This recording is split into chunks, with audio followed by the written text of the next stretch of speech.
And good morning, and welcome to a I can't say the word very enough, special edition of Truth to Power today. I'm your host, Darwin Griffin, and we are so fortunate to have a couple of people on this show today that are looking for your support in different ways.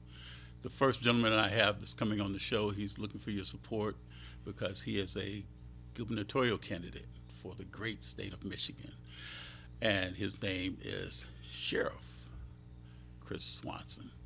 And our second guest that we have is another person that's made a lot of news, and we'll talk about her in the second half of the show today, and that is Oakland County Prosecutor Karen McDonald. So before we get started, I just want to remind everyone that there is a convention that's coming up on April the 19th at Huntington Convention Center, formerly Cobo Hall.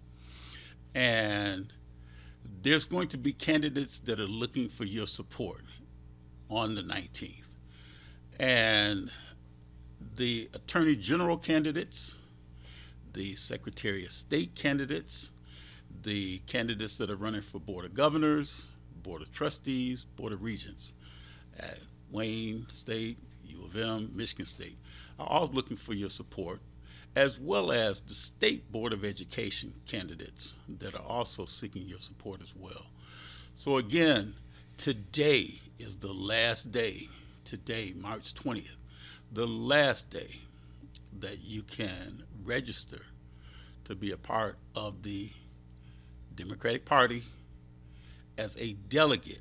Now, you can register or you can go and fill out the information to be a member of the Michigan Democratic Party. But in order to be a delegate, to be able to vote for persons that are seeking your support on April the 19th, you have to be registered to be able to get your credentials either on the 18th of April or the 19th of April, but you have to be registered today in order to get your credentials to be able to vote on April the 19th. So again, today is the last day. You want to make certain that you go on the website to be able to be a member of the Democratic Party, as well as to be able to become a voting delegate. So again, I just don't want you to get confused and think that if you do register today, you will not only be a member of the Democratic Party, but also able to vote as a delegate on April the 19th. So again, it should be, the Republicans, I believe they've had their convention, and now this is the time for the Democrats to have their convention. So again, my guests that I have today are people that will be seeking your support. Okay, let's get started. This is a pleasure for me. It's a plum-pleasing pleasure for me to have this young man on the show with me today. I've heard a lot of great things about him in the Genesee County area, and I was just at a state meeting in Grand Rapids, and his name was being mentioned by a lot of people that were there from all different parts of the state, from Muskegon to Battle Creek to Grand Rapids, Benton Harbor. But the good thing about it was that everyone that mentioned Sheriff Chris Swanson's name, they couldn't say his name without putting a smile on their face, as we at WHPR are so pleased to be able to do the same thing. So yes, it is a pleasure to have you on the show with us today. I love coming here. Well, we hope that you will definitely continue to come over and over again. 100%. And I'm just curious, too, because the first thing that caught my attention when we met today was the shirt that you have on. I didn't know whether or not if you were going to be dressed with your sheriff's uniform on, right, regular street clothes, but I was not thinking that you'd have a hashtag Let's Walk shirt. Right. Can you tell what that shirt represents, please? Well, I never take an opportunity like this to share for granted, and I'm very intentional on making sure that I respect the platform. So when I was thinking about this show and what you stand for and the message and the community, when George Floyd was murdered by somebody who looked like me in 2020, and I'd been in law enforcement my whole career, and right now 34 years this June, I saw what the entire country saw. And in Flint, Michigan, after a water crisis, after poverty and brokenness, a lot what those cities you mentioned suffer, they went to protest on May 30th, 2020 at the Target parking lot. And the protest quickly escalated where law enforcement was outnumbered. And I had just become the sheriff 5 months, 29 days before that. And on that day, when we decided to walk together, and I asked the question, what do you need us to do? And they started chanting. I said, let's walk. And that decision, when I said the world got to see what I've been my whole life, turned hate into hope, just like that. And I couldn't bring George Floyd back from the dead. I couldn't solve race relations that had broke down. But what I was able to do is to trust the crowd, be trusted by the crowd, and we walked. And we walked back to the Target parking lot. One of my buddies there, name is Pastor Hawkins. He was a street pastor, lost 2 kids from 2 different homicides. He was there. And there's 2 guys that I just met, Quan Adams and Johnny Franklin. I'm like, hey, when we get back to the parking lot, we're gonna go speak to the people. I said, I'll open it up. Johnny, you talk. Quan, never met these guys before. I said, Pastor, you pray. I said, we give them a message because we've calmed this thing down. When I got back to that parking lot, I saw the crowds, and it was just people stopped, and they just filled this parking lot. And I saw a light pole over there, and I said, that's our pulpit. And I'm hanging off that light pole. And I made a commitment then, and I'm making today.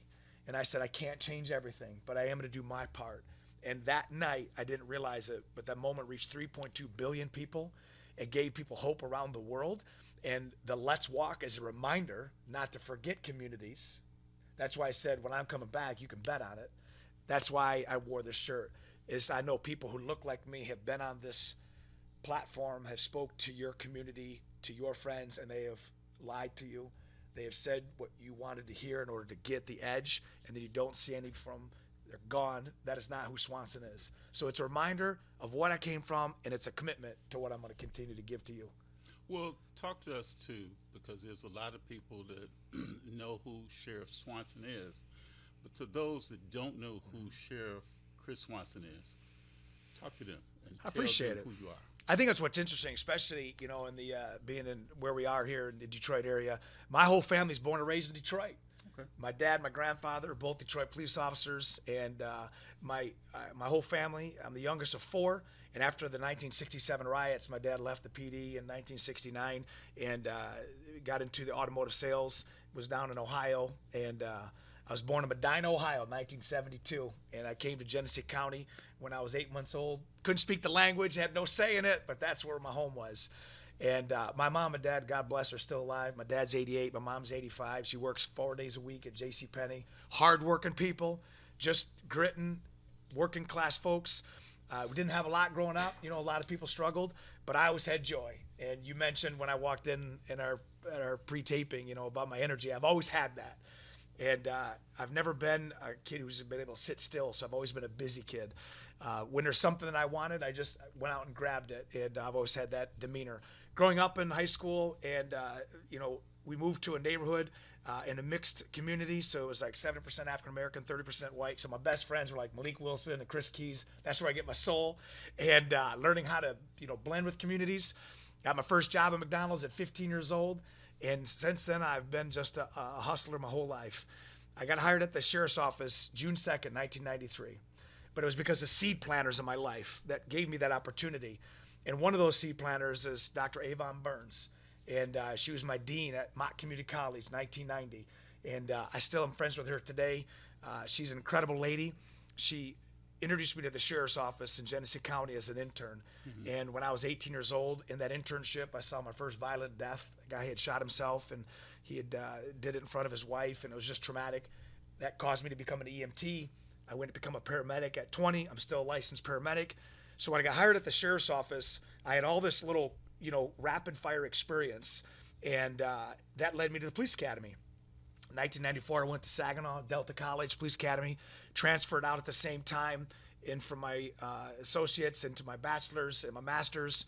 I met my wife in jail. It's a great story. She's a social worker. Got married in 1994, 31 years ago, and went into my bachelor's, went into my master's. Another seed planter, Dr. Ellis Perlman. He said, why don't you do a master's and figure out what reduces crime? And I just come off a drug team on the Bill Clinton crime bill, and so I did a thesis there. And what I realized then is what's going to help solve these breakdowns during generational incarceration, and it's called Ignite. Put a pin in that. As I'm going through my master's, going through my sheriff's office career, got married, I got another seed planter, Dr. Suzanne Seelig, offered me a position at Michigan. And so for 28 years, I've been a faculty member teaching at University of Michigan Flint in public health.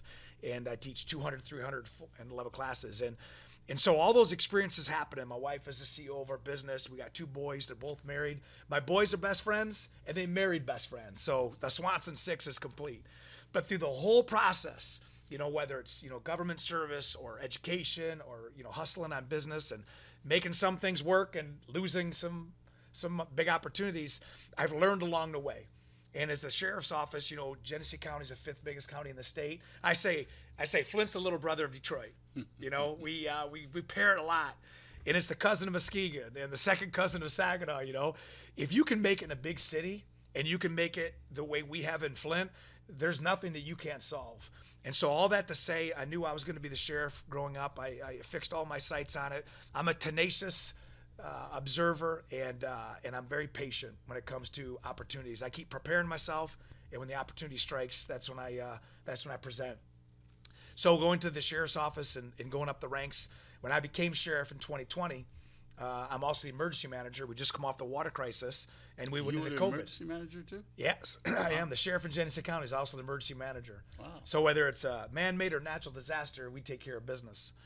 All those experiences, whether it's dealing with COVID and deploying people to serve food or delivering 330,000 vaccines, when there's chaos, this is where I thrive. And so long story short, to your question, I love what I do. I love people. I love leading. And I serve best when there's chaos because I make order out of chaos and give people hope. So, we had Flint was really the focal point of a lot of conversations, especially during that water crisis that they went through. Talk about that. Are we past that point, or what's going on in Flint right now? Just to kind of give us an update. Well, I got it. To lay context out, imagine this. We declared our emergency January 4th, 2016, over 10 years ago, okay? But for the year before that, we were noticing brackish water. My folks live in the city. I work in the city. You see it coming out, but nobody did anything. And the Snyder administration was in office. They would have meetings behind the scenes, unbeknownst to us, but nothing was being done. They switched from the Detroit water and into the Flint River, and you saw these, additives that were not done. And then all of a sudden, we started seeing pediatric hard iron levels go up and heavy metals. And Dr. Mona, a doctor from Hurley Hospital, started picking up on it and realized that the catalyst of that was the water. I had her on my show. There you go. I did the show with me and Livonia. There you go. Over at our radio show. So you know who I'm talking about. I know exactly. She's the one that broke it open. And because of that, it got people's attention. So by the time we declared the emergency, people had already been poisoned. Little kids. Right.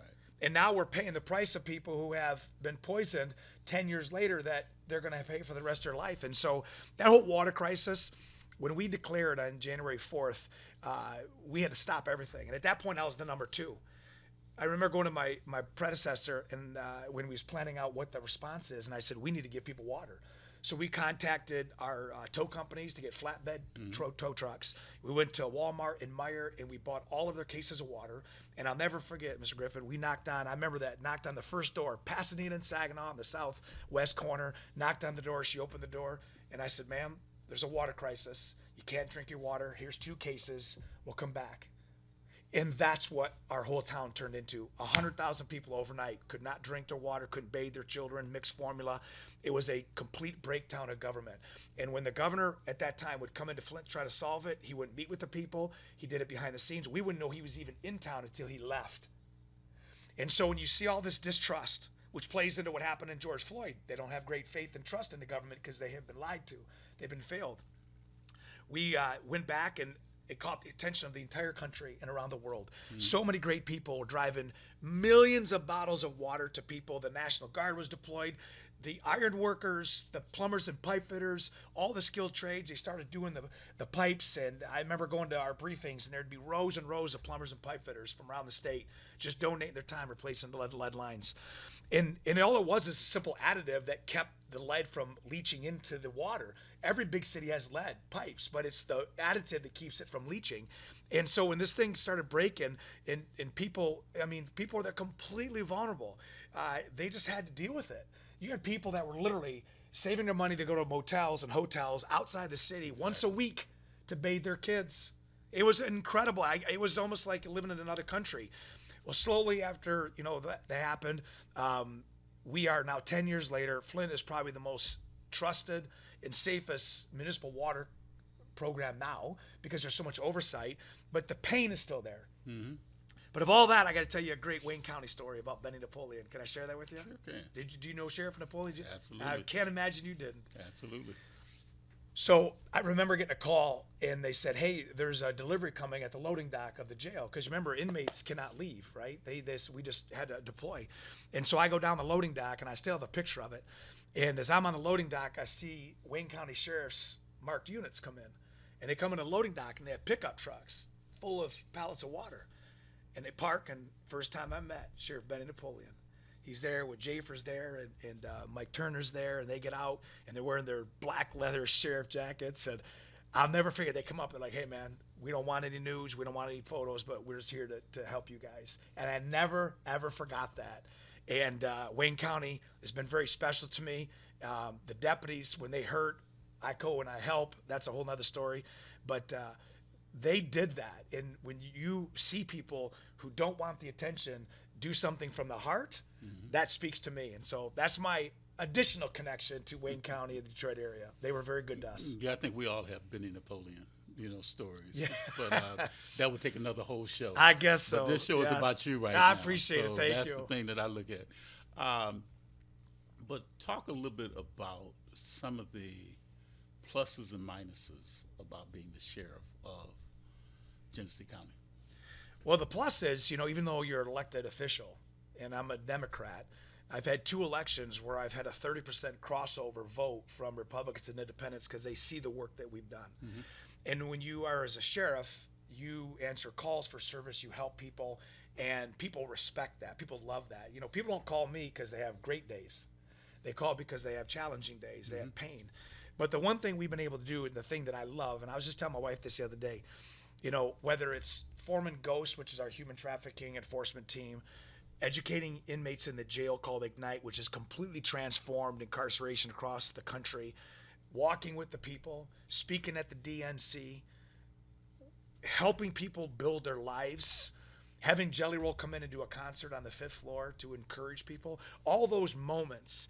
And when I hear people who I have had an impact with come up to me and they say things, those are the great things about being in any part of leadership.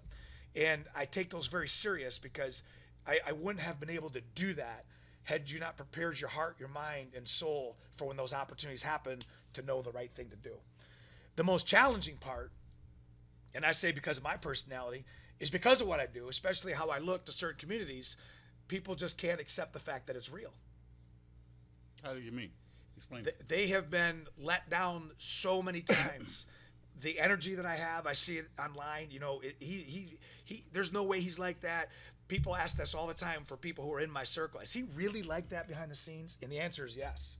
So there's a constant defense of who I am, and there's a constant distrust of people who've been let down by either people in politics, the Democratic Party, and the white community, and of course in law enforcement. So that's a challenge that has always been there. When George Floyd was murdered, the entire profession of law enforcement was, in check. Yeah. Rightly so. Yeah. We don't agree with that, but it's a profession that when one bad thing happens, no matter where it is, it paints a brush across the whole profession.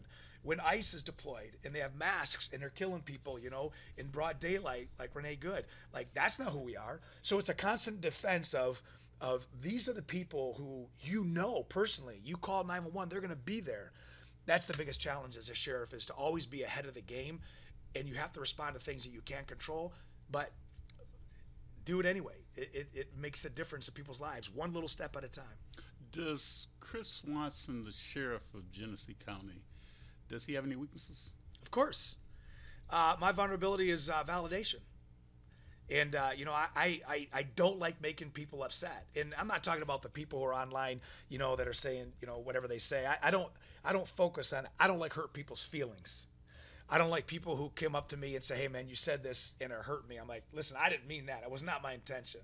And we all grow and mature and everybody learns. Today I'll be better like you tomorrow than we were today. I asked you before this show, what's your favorite guest? And you said, the one I haven't had yet. Like, we're always evolving when it comes to that. But I don't like hurting people's feelings. I don't like making people upset. And I sometimes am very intentional on making sure did everybody have a good time? Are you feeling all right? Those are the things that I focus on. But when I get the opposite, like what you just said, when you were in Grand Rapids talking to folks that know me personally and they're saying those things, that's validation to me. That's a keep going, Chris, inside my head. So now you're a candidate for governor.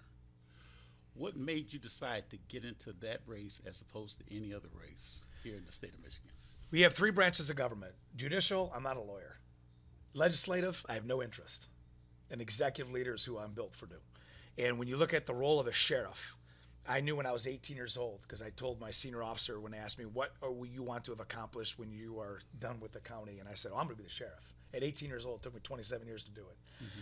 I've always had the ability to lead without trying to ask the majority what the right thing to do is. Lead from your heart, lead from experience, and you're going to make the right decision. And throughout my whole career, since 1836, I'm the only deputy that's rose from deputy to sergeant, lieutenant to undersheriff, all the way to sheriff. And I say that because I've learned along the way that when you're in positions of making decisions that impact people's lives, those are very, very important decisions. And people depend on you to make those decisions for every community. And so I've had life and death in my hands for 33 years.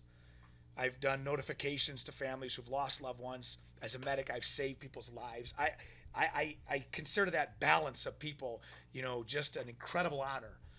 There's no other office outside a sheriff that can serve that desire to do more than the governor. If you look at constitutionally, the sheriff is to enforce laws, maintain order. 1963 Constitution, the governor to enforce laws, maintain order. It's the same role, just scaled up. It'd be no different than if you took your station, now you've syndicated across the country. You're doing the same thing, but you're on a greater scale. And so I'm friends with Governor Whitmer. I knew that this would be an open seat. And as the doors would open and the Lord would direct my path and the things that he's been able to allow me to do as a spotlight of what you're going to get with me as governor, it is the most logical and most important step for me to take. I was offered the 8th District congressional seat when Dan Kildee retired. That is not, I don't take the next best opportunity. That is a seat that Genesee County is a 60% voter block. It went to Krista McDonald-Rivet, who I helped. That's not what I'm built for. This is a seat that I know I can serve this state and create historic change and inspire and encourage and unify. The country will see it. And I have no plan B, sir. There's no, if this doesn't work, I'll do this. This is it. After 34 years serving the people and in education for 3 decades and being where I'm at right now, I'm burning the ships. Well, we got to take a commercial break, and we are very, very pleased to have you here on Truth to Power with us today. So stay tuned. We have a lot more information that we will glean from Genesee County Sheriff Chris Swanson. Thank you. Stay tuned.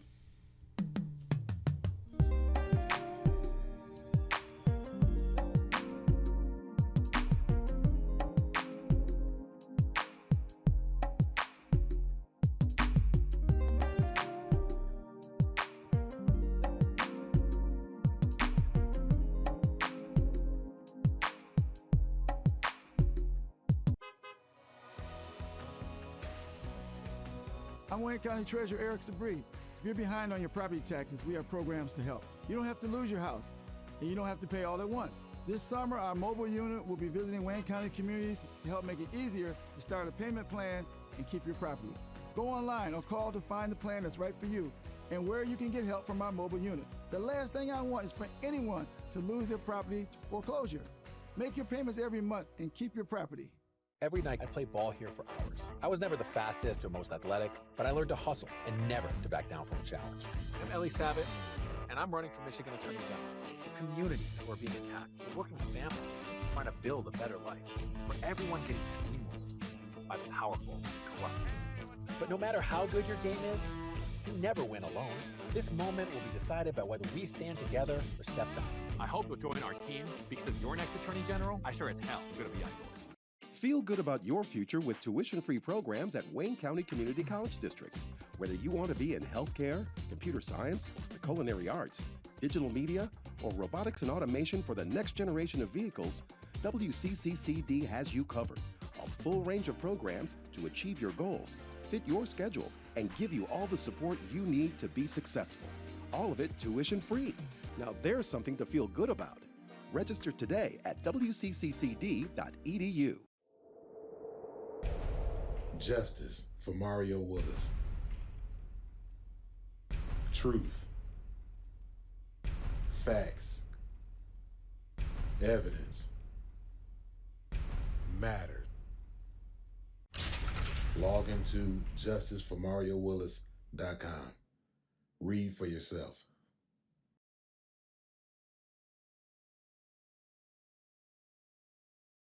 Every Monday through Friday from 12 noon to 3 p.m., it's the Tavis Smiley Show on WHPR TV and Radio 15.2. Also seen on Roku, Fire Stick, Apple TV, iPhone, and Android. That's the Tavis Smiley Show on WHPR TV and Radio. Download the WHPR TV app for iOS, Android, and Roku. The Tavis Smiley Show, distributed by R.J. Watkins Studios. Clean up on aisle 5. Sounds like my life right now. Just one big mess. What's going on? It's my property taxes. What? I am behind and I am so worried that I'm going to lose my house. I can pay some of it, but I can't pay it all at once. Sorry to interrupt. I'm Eric Sabri, the Wayne County Treasurer. The last thing I want is for anyone to lose their property to tax foreclosure. We have assistance programs to help. For more information, go to treasurer.waynecounty.com. We're here to help. All media platforms are engaged. Copy. Get ready to launch your show or product. Periscope ready. We're 5x5 ready to launch. Copy that. Trend worldwide across all major platforms. Ignition. 3, 2, 1. The world is waiting. Watkins Broadcasting. More than just TV. Block time is available. Get yours. Call 313-868-6612. That's 313-868-6612. Executive producer R.J. Watkins. Program director Henry Tyler. 107.5 FM. WGPR HD3. RadioWeCanSee.com. If you enjoy the music, the talk, and the vibe right here on WHPR, we need your support. Help us keep independent radio alive by sending a Cash App donation of whatever you can to $WHPR TV Radio. Every dollar makes a difference. That's $WHPR TV Radio. Support the station that supports you. 313watkins.com. Streaming on Roku.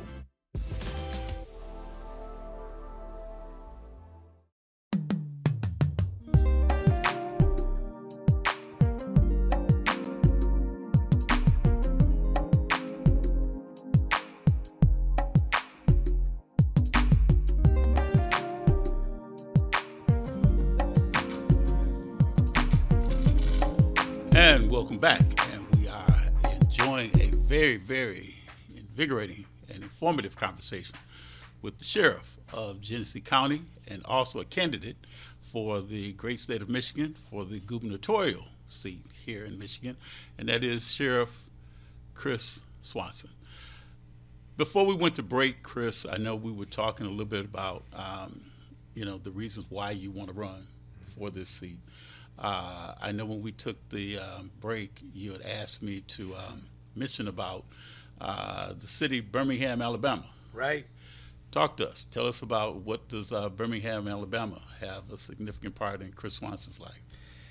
Well, we had talked earlier, and you said, who's one of my political mentors? I mentioned 1968 Bobby Kennedy. Mm-hmm. And the reason that is unique to this is, as I said, growing up and being in different cultures, I listen to people and I gain perspective, not just perception. Your perception is you think you know, but you don't. Mm-hmm. But perspective is, hey, tell me what you feel, tell me what you think. And so when I took over the role of sheriff, I had a number of things that I wanted to do as a personal journey to understand communities. Now, folks that don't understand or even know or have been in Genesee County, Flint is the hub. And we've got outskirts, and in that community, we have Arab Americans, we have Jewish, we have Black Americans, we have white Americans, we have all sorts of folks. You know what I mean? It's like a melting pot. It is. Genesee County is like it's a purple county, and so I had started the Ignite education model in the jail, giving folks that are in jail pathways to success. We started it in September 2020, and we've reduced crime by 40-50%. We've reduced jail population by 100. It's now in 15 states throughout the country and 40 sheriff's offices. It's given people who have made bad decisions a second chance. And nobody out there listening hasn't been given a second chance. Grace, we didn't expect it. Mercy, we didn't deserve it. Well, I knew that if we were able to do that, we could scale it out and we could show others how to do it. And so we did that. And Hennepin County, Minnesota is our first sheriff's office that took our program and instituted it. And that's Minneapolis, Minnesota. Mm-hmm. Well, as we continued with the National Sheriff Association and we started scaling it out to sheriffs across the country, Sheriff Petway from Birmingham, Alabama, contacted and said, I'd like to hear about this Ignite program. I thought, this is a great idea. So I flew down there with two guys that I hired full-time. One did 29 years in prison, John Allen. Another one, Percy Glover, did 12. I know Percy. I was just on the phone with Percy. There you go. Yesterday. There you go. Well, he's a frat brother of mine, too. So okay, there you go. Yeah. So you know this. See, that's what I'm saying. Good people find good folks. And so the three of us flew down there, and we spent some time. And we went to the 6th Street Baptist Church, and I wanted to feel what I had heard before I was even born, what happened in Birmingham, Alabama. I wanted to know what redlining was. Mm-hmm. And so I remember paying this dude. He grew up in Birmingham. I paid him a $20 bill, and I said, tell me the story. And he told me exactly what I had heard, but lifetime, from his own perspective, and it blew me away. And then when you looked at that corner where those 4 little girls got killed, and you see across the street where the statue is, and then you see, officers that look like me that are sicking dogs on people, and you just take it all in. You're like, this is real. Then we went inside the church, and I went to the museum, and I sat upstairs in the pews, and I just took it all in. Well, fast forward, Sheriff Petway became a friend even more. I went back to Birmingham the next year, went down to Selma to the bridge by myself, no fanfare, no nothing, John Allen, Percy, and I. But I asked to do something that is totally unique, and I said, let me see the cell. I said, I want to see the Birmingham jail cell. And if you go to Birmingham in the circuit court where MLK was arrested with his brother and another pastor for protesting against, obviously, discrimination and civil rights violations, he was arrested and thrown in that jail. And when he wrote letters from Birmingham, and he wrote those letters, I went to that cell on that bench, looking out that window to feel what he felt. And the fact that he's sitting there locked up, and all he's doing is trying to help other people. It was surreal to me. And moving forward, the whole Bobby Kennedy thing, that's who was sent as an ambassador. And when you look at the UAW, where is the home of Genesee County, Walter Reuther wrote the bond for MLK, $160,000. All those connections, Flint, MLK, Sheriff Petway, Ignite, it's all coming together. And the reason I say all that to say is that when you gain perspective of a community that you're not a part of, you also gain favor because they know you're real. Mm-hmm. And that's the Birmingham, Alabama story. And now we have a great rapport. They have Ignite going on in Birmingham. Birmingham and Alabama is the #1 state in the country that are launching this education model throughout their state. It has become the standard. And then, of course, all the things that have happened, throughout the state of Alabama. It's something that, we're not talking the 1860s. We're talking the 1960s. Right. People were still fighting to have their voice heard. That's a driving and they're still force. doing it now. Right, You know, right. It's something. I mean, I was just listening. I was going through a reel yesterday, and I was seeing Lyndon Johnson, who was giving a speech about the Civil Rights Act, and he was claiming from the congressional platform, he's like, no matter what happens, no matter where we are in this country, everybody, no matter where you are, has the right to vote. That was in the 1960s, and we're still talking about it today. So tell me, Sheriff Swanson, what would you do to encourage, especially more African American males, to get out and vote? And I'm going to tell you what my next question is going to be from this point. I want you to think about it. I had talked to Rick Michaels, and I had asked Rick Michaels to ask you this question, and I'm sure you'll probably give me a great answer when I ask you this, about have you given any thought to a lieutenant governor candidate to run on the platform with you? So I'll ask that question second. Right. But let's first see, we need to get people to get out and vote. What would you say to the average, especially black males, that we know did not support Kamala Harris in this last presidential election? What would you say to an African American man that wants to vote but may have some issues about why he should get out and vote? Bet on this horse. You got to give people a reason to want to vote for somebody. And when people are disenfranchised, when people are let down, when they're not inspired, when they're not motivated, it's you're not selling them anything. And so I would say to the black community on the male side, like, when you look at somebody, if they're real or not. You know if their heart is real. You know if they're fake. You know that. There's street sense that we're talking about. So I bet on this horse because you can see from the work I've done. Don't listen to what I say. Go talk to people. Go talk to the Hester Wheelers. Go talk to the John L's. Go talk to Nation Outside. Go talk to Safe and Just. Go talk to, Come Out, Stay Out. Go talk to people that have communities. Go talk to people that are black business owners. I mean, don't take it from me. Go back and watch the video of May 30th, 2020, and look at the dude who should not be the guy in the middle of the circle. A white police officer in the middle of a circle of protesters against what happened to George Floyd. If that doesn't convince you, then maybe there's nothing I can do. But I'm going to tell you, throughout our life, there's people that pop up that I think are a little bit different. And that's why I'm a different Democrat. I'm a different leader. And so I would tell, to your question, look at the work that I've done and the people I've surrounded myself with. You know exactly where I stand. You know exactly what I'm going to be like as your governor. And I think that's inspirational, and that gives people more reasons to vote and support a guy like me, because I'm not going to let you down. So my second question that I wanted to ask you then to the lieutenant governor candidate, had you given any thought to that person and who that person might be? And I say this with caution because I know we have to get through the primary. And the lieutenant governor is identified after the primary, so I don't take things for granted. But I wouldn't do this another day if I didn't think I could win the whole thing. So hands down, with the support that I have, the labor support, the silent majority will speak on August the 4th. The silent majority has been underestimated. Our campaign has been underestimated. They call me the dark horse, but dark horses win races. And that's interesting because, this is a real interesting campaign. And, you've got another person that's running against you in the Democratic Party. You've got a couple of candidates that are running against whoever comes out of the primary into the general election in November.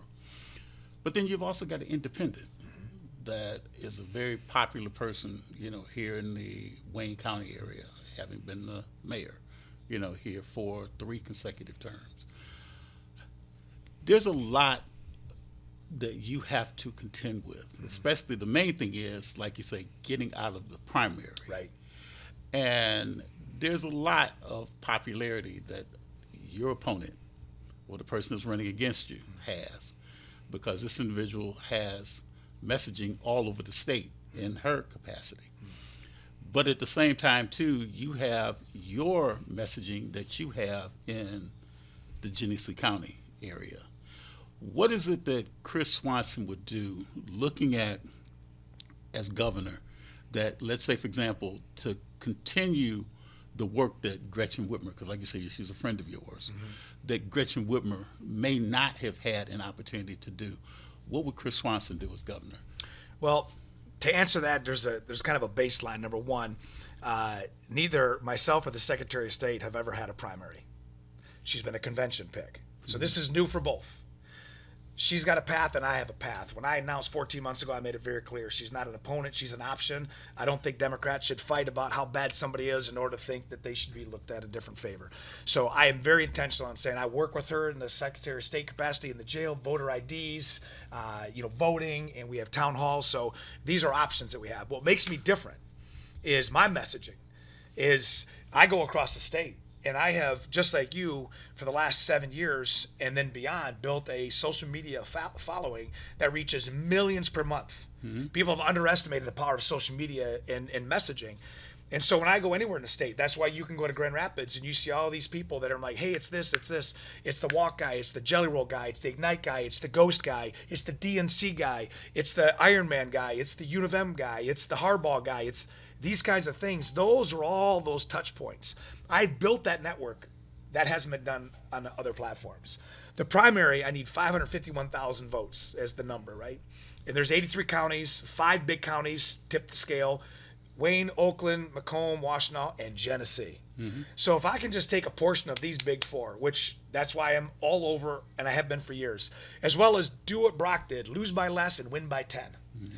If I can lose by less in communities that would never vote, especially in the primary for a Democrat, for me, because I've made those touch points, I've gone around this state, not only just for running for office, but just all the things I've been able to do, people connect the dots. The win by 10 is, I would love, Mr. Griffin, if you could just tell 10 of your friends, vote for Chris Swanson. If we just did that, then we're going to win the primary. I win the primary, we pick the LG. The LG will be somebody who doubles down on what I'm able to do and can reach people and is effective. Now we go to the general. If Mike Duggan was sitting here, because I travel the state with all these different candidates, he knows he also has taken a different path. He chose to do an independent. The problem with an independent is it's never been done before. I know he's a write-in candidate back in the day in Detroit, but there's a limited base. And matter of fact, he won the election as a write-in candidate against Benny Napoleon. That's right. That's right. But when you look at numbers, you got to look at numbers. So Mike Duggan's the mayor of the city of Detroit, 630,000. Former mayor. Right, former. Right. 630,000 residents, just over 60,000 votes to be the mayor. I'm the sheriff of Genesee County, 430,000 people. Current sheriff. Current sheriff. Okay. Did I say former? 134,000 votes. So when you look at the votes of just who we bring in, 134,000, and he knows there's an obstacle there. And the fact that we're going to see something very interesting in November when we had 3 candidates running. Somebody like myself, I wouldn't run if I didn't have a pathway to win. And with a 30% crossover, I'm able to attract Republicans that may be disenfranchised from their own party, independents that are looking for something different, like a sheriff, with an entire Democratic base. So hands down, I have in my strategic political mind, have the best opportunity to win the primary and the general because of the work that we've done in the past. That's the answer to your question. So when you look at a lot of people, talk about polls, and they've done a whole lot of polls. They've had the person that's running against you as how that person may fare against the Republican candidate as well as the independent candidate. Because we know the independent candidate will be on the ballot. Correct. Come November. As long as he gets the signatures. Exactly. Right.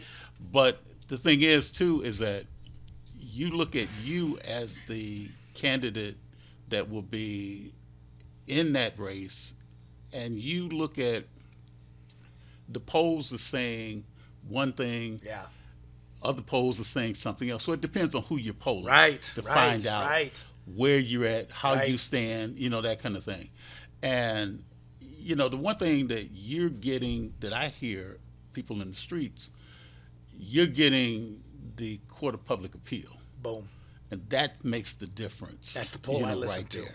And that's right. That's the thing. That's right. Because a lot of times people look at endorsements, and that's the other thing. Just like even with endorsements, there are people out here that really go by the Court of Public Opinion versus when they see signs or they see all of these endorsements, from different, entities and different people. What really impresses you the most about the Democratic Party and right now being a opportunity for persons like yourself to have the opportunity to get out and talk and raise money and get the support, from the constituents in the respective 83 communities, throughout the state. What are you doing in terms of, say, with that part? Well, I'm doing the same thing. I mean, that's why I come on the shows. That's why I have social media. You're right on polls. They'll pull 400 people, and they think that speaks for 10 million. Exactly. Not the case. I can do polls that are propaganda polls, internal polls. There's not been a hardcore poll done now that Garland had decided to go to Secretary of State since November of last year. I don't listen to Crane's. I don't listen to the Detroit Chamber of Commerce polls or internal polls of other candidates. I'm on the streets every day, and I go into rooms, and I do one thing well, and that is I read people.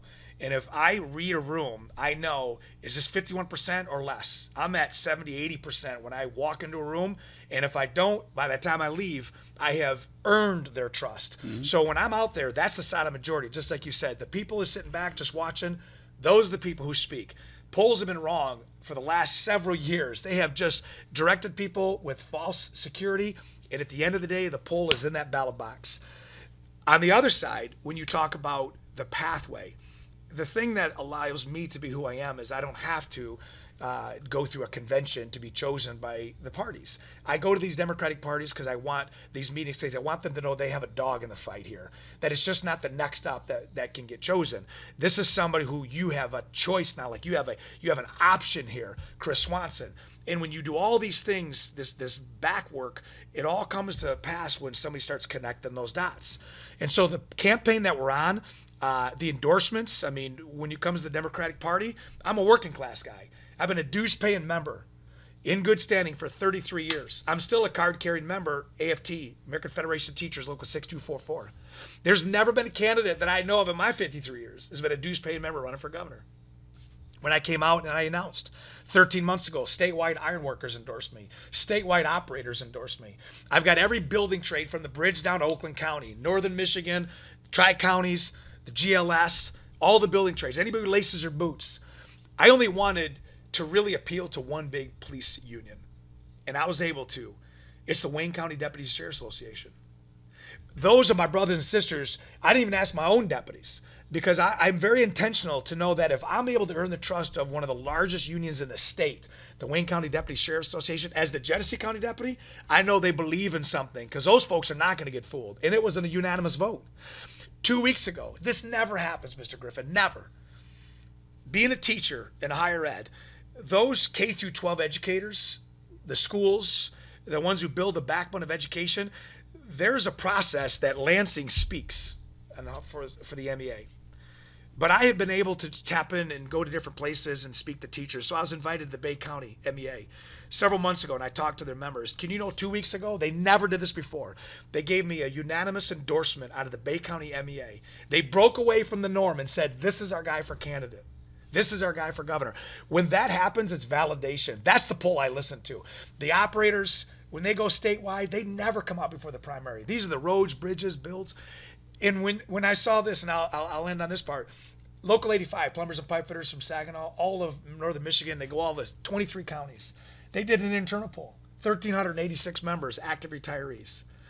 They said, if you're going to vote, are you going to vote in the primary and the general? And 74% of the members responded back and said yes. They said, for governor, who are you going to vote for? 98% of those 74%, Sheriff Swanson for governor. Wow. That's why this race cannot be taken for granted. Right. And that's why the silent majority will speak. And to answer your question about the black males, these are the silent majority of folks that I'm looking for, is to do something that you've never done before. Trust one more time, and I'm going to earn it. Well, if you had to give, I want you to look into the camera. Yeah. And I want you to give your contact information. We've got about 10 minutes left to the segment. But give your contact information. If somebody wants to be a part right, thank you, of Chris Swanson for governor, what's that information? Do you have like your website? Of course, yeah. A phone number? Yeah. If there's a social media page? Right. But if you can look into the camera sure. and give that information. Well, first of all, Swanson from Michigan is the direct connect, and you can follow all the social media. We message every day. People look at my schedule and they see it online. There's no scripts. It's just all authentic. So Swanson from Michigan, the website swansonfrommichigan.com, but also Google. Like go and go on YouTube and just put on Sheriff Swanson Ignite, Sheriff Swanson Go, Sheriff Swanson Ignite, and what we're doing in commencements. Google The Walk. So these are all the things that you can do to tap in. It is not hard to find my social media presence, and I'm not perfect. You know, I don't say and always do the right things, and because I make some mistakes like everybody else does. I'm not perfect, but when you see the transparency, when you see the messaging, you'll know like there's something different about this cat. Well, and then too, you have a primary that's coming up in August. Why is it that then the people that may be still on that fence as to why they should support you, right, give that elevator speech sure, that you would give, and what would they see different from you than they may have seen from anybody else that's trying to garner their right, support? Well, I don't want anything. I just want to earn it. I don't want anything given to me. And for the first time in a long time, you have an option that this state is now being watched around the country. It used to be other states that were the crossroads of America. Now it's Michigan. And in November 2026, if we choose a candidate that can win the general, we set the state on a path that the country will watch. And they will either take example of for the right, or they will take an example of for the wrong. And I believe that what I am is what I too have been looking for as a candidate. And we have a historic moment to support somebody who comes from the outside, from the non-establishment, with unlimited energy and inspiration, with a history of taking care of people. To do that, just imagine what we can do for the economy. Just imagine what we can do for education. Just imagine what we do for big cities and rural United States and in this country. Just imagine Michigan being the example to people. And to look back, because every moment of history, the people we just talked about, one moment with momentum creates movements. There's a movement that you could be a part of. It's not just me. I'm the fiduciary. God put me in this position, and he's allowing me to be used. But the greater good is for the work that we're doing for everybody. Imagine being a part of that. Or imagine sitting on the sidelines and doing nothing, because it's not an option. That's my pitch, is that you have an opportunity to do something different and to choose somebody who is different and set a tone and to change this country. And now if you had to prioritize, what's first on Governor Swanson's list that he would want to do, and what's second, what's third? Across the board, I mean, number one, it's a broad stroke of unity. We are divisive. We are fighting. You wake up every day. You've got people that can't have lunch with others because they used to be friends, but now they don't. And it starts from the top. And if you go to Genesee County, you'll be able to see I've worked very hard to bring people together that may not look, love, worship, live like each other. Unity is going to be the message. When I take that oath of office on 1/1/27, those teleprompters are going to come down, and we're going to speak, and we're going to do a unity walk, and we're going to bring people together. I don't know what the House and the Senate's going to look like, but we're going to get things done. The first and foremost is Republicans, Independents, and Democrats, and non-voters, and everybody in between can trust that person they put in as a governor, number one. Number two, it's a trifecta. Public safety, education, and economy. They all fall, and they all work together. They're interdependent. Build the economy by not raising taxes, increase the GDP. Use stations like yourself to increase goods and services. The education model, protect that school aid fund, protect K through 12, build a curriculum that we're providing students in 6th, 7th, and 8th grade, the platform to be successful business owners, plumbers, pipe fitters. Not everybody's built for college. Encourage teachers. We're not a broken system. We have some gaps, but encourage them, build them up with retention and recruitment on money. But also when it comes back to public safety, if we don't feel safe, then none of it matters. And Detroit News did an article yesterday about human trafficking. That impacts every community. Absolutely. You have somebody like me who's given his life protecting other people at the cost of his own life, if need be. So when it comes to your rights, when it comes to civil rights, when it comes to your personal rights, your civil rights, your reproductive rights, your voting rights, you got a guy who's going to step in the gap. It's going to protect you. Well, it's so interesting because we've got to take this break. We've got to have Sheriff Swanson back on the show with us again. You've got a friend in us here at the station, so whatever that we can do to assist you at WHPR Watkins Broadcasting, we will be able to be your outlet to be able to do that. It's been an honor. So again, it has been our pleasure we'll have to get that third one out. Yes, That's sir. what we're going to do. So we'll have to have you back on the show. It's going to happen. To talk about that. But, we are very, very fortunate to have had an opportunity for our listeners, our viewers, to get acquainted with Sheriff Chris Swanson, who is a candidate for the great state of Michigan in the governor's seat. Again, thank you for coming on the show with us today. Thank you for doing what you do. Thank you. Thank you, everybody.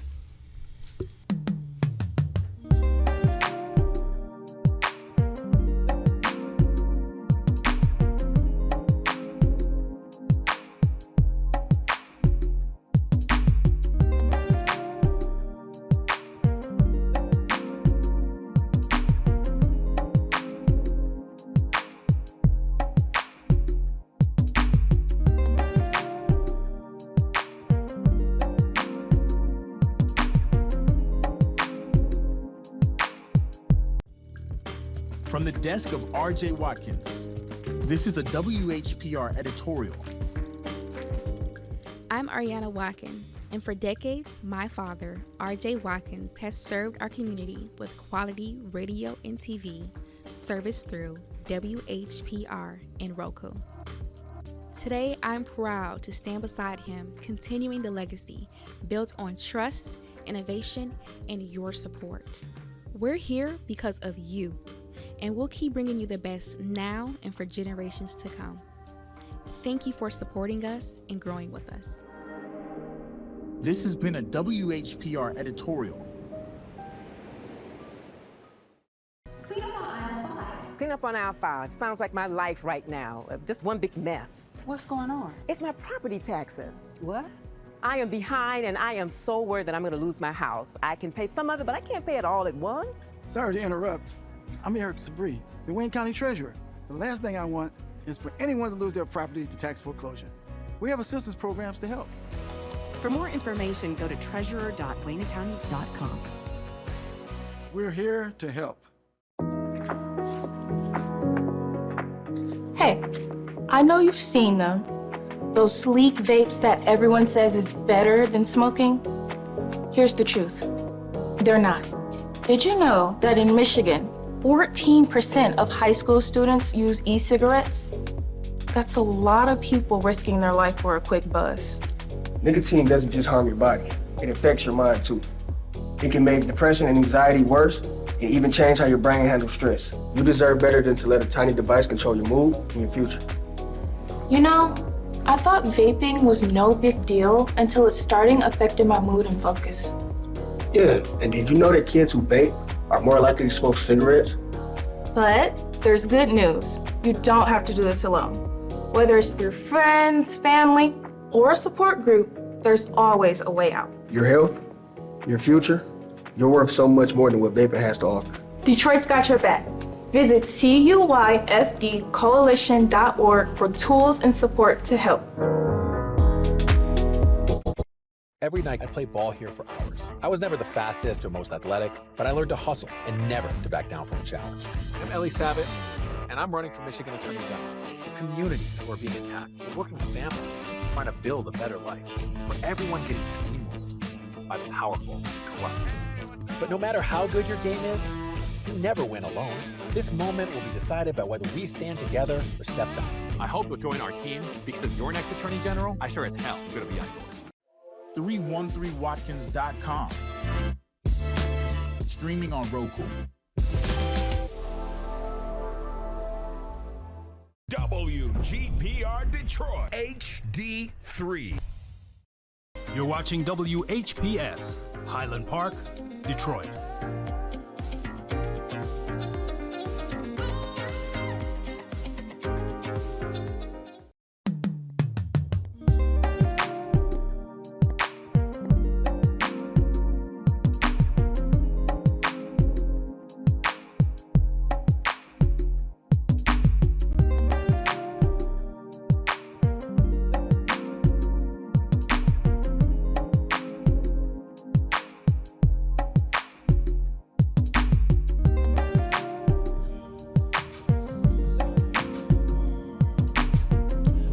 And welcome back. And you are watching a very, very special edition of Truth to Power.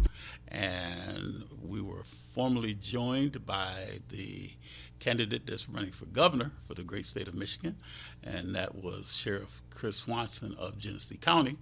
And now we are joined by the prosecutor of Oakland County, and her name is Karen McDonald. Prosecutor McDonald, it is a pleasure to have you on Truth to Power today. Good afternoon. And she is a candidate that is looking for your support in the race for Attorney General. And I know a lot of people don't understand what is the position of Attorney General. So I'm going to let you, Prosecutor McDonald, just weigh in on that and tell the average person that doesn't know what the Attorney General role would be. What is the Attorney General of the state of Michigan? It's a great question. An average person, I mean, there are a lot of lawyers that don't know what the Attorney General actually does, but the Attorney General is the top law enforcement official in the state of Michigan. And the Attorney General's job is to defend the people of the state of Michigan, which means all of the government agencies, our elected, state elected officials, but most importantly, everyday people in the state, regardless of what party they're from or what community they're from. And from anything or any actor, whether it be consumer protection, federal overreach, environmental protection, guarding and watchdogging the rise in utility rates, and all of the things that we are encountering now as technology increases. It is, while maybe not the most understood elected role, it is absolutely the most important, particularly right now. So now, when we talk about Karen McDonald, the prosecutor of Oakland County, talk about Karen McDonald and how she has rose to be in this position to be a candidate for Attorney General for the great state of Michigan. So I live in Oakland County. I'm the top law enforcement official in Oakland County. I'm the prosecutor, but I did not grow up in this area. I grew up in a really small farming community in the middle of the state. And my parents were, they came from extreme poverty, both of them. They really wanted to build a life for their kids. I have two sisters. And my dad worked construction, and my mom stayed at home. Neither were college educated, but really wanted something better. And this community was essentially a farming community or blue collar. And we did that. We went to public schools. We went to college and for me, law school, all through federal grants and loans. And they were able to really provide a nice life for their kids and themselves. So I went to undergrad, then I became a teacher. I was a public school teacher for 3 years, 2 years in Midland and 1 year in Williamston, and then left teaching, which I believe is really the hardest job you can have. I'm a former MEA member, and I went to law school at Wayne State. Didn't know a lawyer when I went to law school. Wasn't from a family of lawyers, certainly. And upon graduation, worked in the office that I am now the elected official in as an assistant prosecutor, prosecuting child abuse cases, and then moved to private practice because I graduated law school with about $100,000 of financial student loan debt from all of my schooling and needed to make money.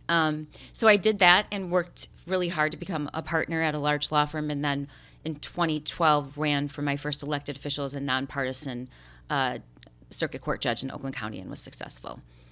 Left there after a term and a little bit after I was reelected for a lot of reasons. Didn't really want to be a nonpartisan elected official anymore.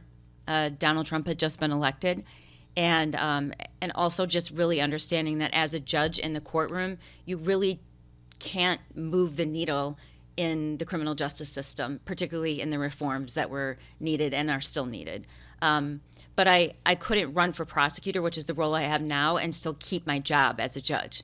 So I had to leave it, and I ran against actually an incumbent in the primary on a very progressive criminal justice reform platform. And, you know, I'm sure you know this, and many of your viewers do, Oakland County was for decades a very, very conservative Republican, Brooks Patterson type place. And there I was in 2020 running on a criminal justice, progressive reform. George Floyd had just been killed.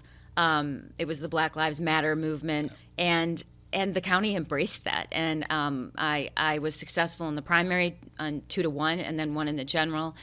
And we were all beginning to understand across the country and in our state that incarcerating people for low-level nonviolent crime for short periods of time and then re-entering into the community is actually not making us safer. It's making us less safe. And it's just creating more instability in our communities. And also, if someone's in the criminal justice system because of a substance abuse issue or a mental health issue, and we never address it, it does not make any sense, right? So that was just really at the core of why I wanted to be in a position where I could make the call. The prosecutor decides who's charged, and the prosecutor decides if you're going to get a reduction in a charge. They decide actually if you're going to be able to avail yourself of a treatment court, which the prior prosecutor did not. And so, judges are important, but they don't get to make those decisions. So, brought that to the office, brought that to the county. Turns out criminal justice reform is it's embraced bipartisan. People want that. Started the first conviction integrity unit because I believe our criminal justice system is only as strong as our courage to say when we made a mistake or when there is a technology advancement that shows us that somebody who's been convicted is not actually guilty of that crime. And I believe that is really important. Invested in treatment courts, started really addressing the underlying reasons why people are in the criminal justice system, started and addressed and actually said out loud, we have a racial disparity in the criminal justice system. And I think that experience really taught me, along with all the other things in my life I've done and currently what I'm doing now, that if you treat people with respect and you sit at the table and you listen, that people, you realize we're more alike than we are different. And that is definitely the kind of leader I am. I don't fight just to fight, but I am absolutely willing to take on a fight. But what I think, what my goal always is meeting people where they are and listening, and then messaging in a way that makes sure they understand that I respect their opinion, and I most importantly prioritize their right to voice it.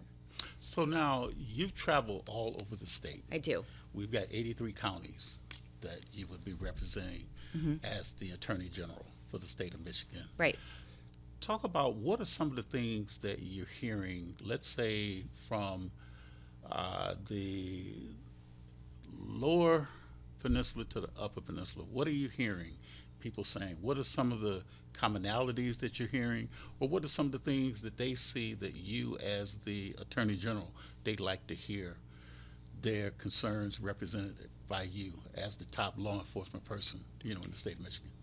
So I think the biggest thing is just how diverse everybody in the state, depending on where you live or what community you come from, how differently people live. That we tend to think in Southeast Michigan that this is the place, and we forget that,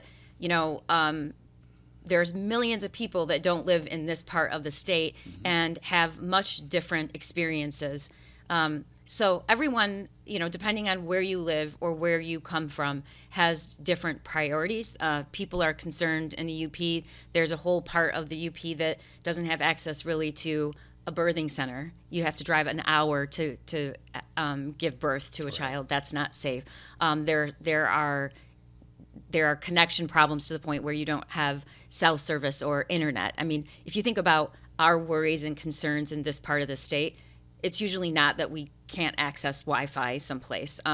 So that, I think, is remarkable to the extent that just anybody leading this state needs to understand that everyone has their own challenges depending on where they live or where they come from. But equally important and notable is how everyone seems to be concerned across the board about the complete lack of reverence and appreciation for the rules and the law and our Constitution. That is very, very scary for everyone. It doesn't matter where you come from. Affordability and how to pay your bills. I find it really interesting. This is like the big thing now that people talk about. It's affordability. And the thing is, it's always been affordability. And we call it affordability now, but really nothing has changed for the people in the working class. This is the exact same. These are the issues that were discussed around my dinner table. There were always money problems. And from a very young, as a very young child, my father worked very hard. He's still with us. He's 87 years old. But we still had insecurity as to how they were going to pay their bills. And that wasn't something that you could keep shielded from anyone in the family. And so that is how I grew up. That has always been on top of mind for most people who don't have the experience of living in a household and growing up where they never, ever had to worry about money. Bills were just paid, either for them or they always had money to do that. And so my message is, look, I care about the core principles of the Democratic Party, and we are at a place right now where our democracy is absolutely being threatened. It's this, Donald Trump is the single biggest threat to our democracy. There's no question. We have to win the AG race. But we also have to recognize that when you can't buy groceries or you're worried that you have your car payment due, which is already late, and you don't get paid for another 10 days and you still have groceries to buy for your kids, you aren't in a place where you can listen to somebody talk about social issues or democracy, because you have to live. This is survival.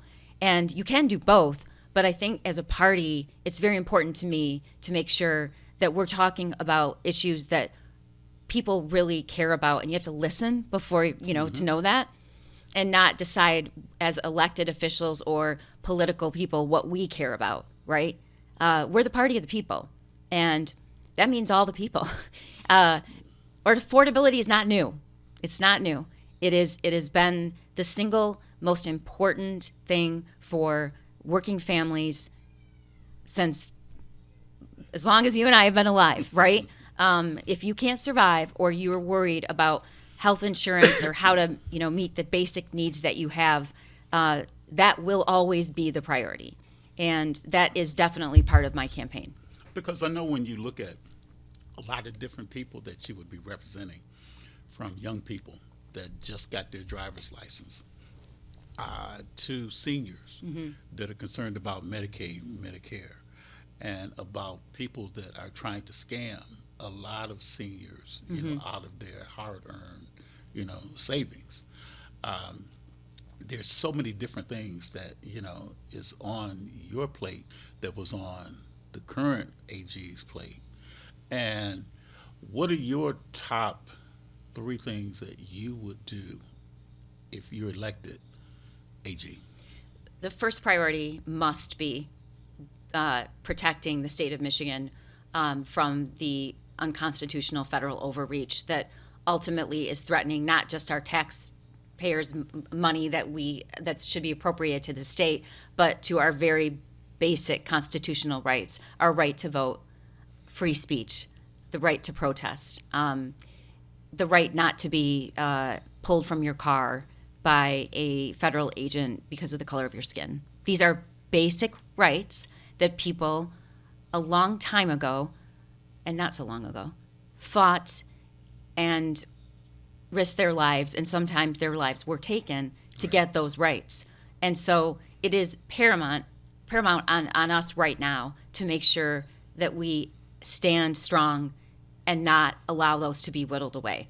And one thing I want to ask you too, we talk about the SAVE Act. Yes. What's your thoughts on the SAVE Act? My thoughts on the SAVE Act is that this is one step and piece of a plan to completely undermine our elections. We need free and fair elections, and those absolutely are on the table. And the reason they're on the table for Donald Trump is because ultimately he really doesn't care about democracy. He wants to be an authoritarian government where he gets to make all the decisions, and we have to be really smart about how we're going to defend that. For instance, last month, the Department of Justice sued the state of Michigan for their unredacted voter rolls, which would give all of your information, your social security number, your driver's license number, and that's solely from a motivation to prove that there's voter fraud. And what it really is saying, I want now, and he said this actually, this is so interesting. We spend a lot of time debating about what do you think Donald Trump is trying to do? When actually, if you just listen to him, you will know he wants to nationalize our elections. That is prohibited under the Constitution of the United States. The states have sovereignty and control over elections. And why does he want to do that? Because if he has all of our voter rolls, then they will use that to challenge and attack, and that will be justification for sending federal officials to seize ballot boxes, to seize ballots, and to generally undermine the confidence in our election system. Mind you, this is the same election system that elected Donald Trump in the last presidential election. So the motivation now to say we can't trust elections is for one reason. It's to keep power. The good news and the bright spot, which is not there are not a lot of them, is that right now our courts are still acting as the checks and balances. Mm-hmm. The judge that denied that motion and that need to get our voter rolls and that attempt was a Trump-appointed judge. So it is working. The courts have been complicit in some of this, but we are seeing this work because we're not getting it in Congress right now, and we won't until we win more seats. So what then would be the other two priorities that you would look at when you talk about the voting rolls, we talk about the SAVE Act? What are the other two that you would want to look at as well? Right now, I believe that we're headed in a direction where the gap between the haves and the have-nots is getting bigger and bigger and bigger. When you think about my story and how I got here, yeah, I had obstacles and challenges. A lot of people didn't. A lot of people running in this race and other races, they didn't have those challenges.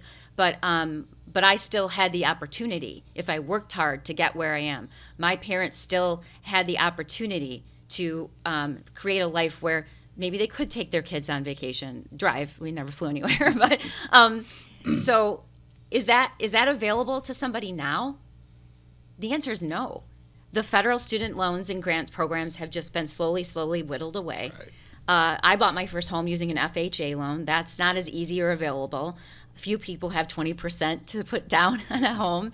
All the things, even home ownership, affordable housing, all of these things that were available and steps that I took so that I could get where I am are either not available or they're about to be completely extinguished. The idea that you won't be able to afford basic health care, that is absolutely my priority. And what does that mean I'll do? It means when you look at the things like affordable housing and why isn't there safe, affordable housing? Well, that's in the AG's wheelhouse. There are so many instances where we have bad actors, not all, but bad private actors who are taking advantage of people and taking advantage of tenants and using, tax breaks and the laws to, even if they violate them, if there's no enforcement of them, then there's no motivation to change that.